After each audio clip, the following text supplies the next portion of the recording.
నమస్కారం ఈటీవీ 360కి స్వాగతం. ముందుగా ప్రధానాంశాలు. ఆర్టీసీ సమ్మె, గవర్నర్ వద్ద పెండింగ్లో ఉన్న ఎమ్మెల్సీ అంశంపై చర్చ. మధ్యాహ్నం ముఖ్యమంత్రి రేవంత్ రెడ్డి అధ్యక్షతన మంత్రివర్గ భేటీ. కాళేశ్వరంపై హైకోర్టు తీర్పును సుప్రీంలో సవాల్ చేసే యోచనలో సర్కార్. న్యాయస్థానం నిర్ణయంపై అధికార విపక్షాల మధ్య మాటల యుద్ధం. సమస్యల పరిష్కారం కోసం రెండో రోజు ఆర్టీసీ కార్మికుల సమ్మె. నేడు అన్ని డిపోల వద్ద మహాధర్నాకు పిలుపునిచ్చిన జేఏసీ. కంపెనీలతో ఎంఓయూలు అమల్లోకొచ్చేలా చర్యలు చేపట్టాలన్న సీఎం. సాధ్యమైనంత త్వరగా భూసేకరణ పూర్తి చేయాలని రేవంత్ ఆదేశం. రోడ్ల నిర్మాణంలో అగ్రస్థానంలో నిలపడమే లక్ష్యమన్న సర్కార్.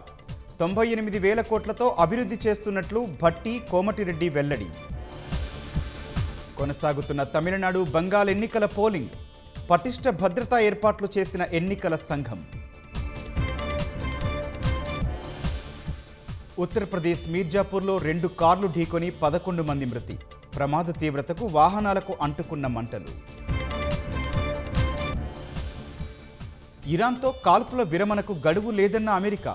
శాంతి చర్చలకి అగ్రరాజ్యమే అడ్డంకి సృష్టిస్తోందని టెహరాన్ మండిపాటు.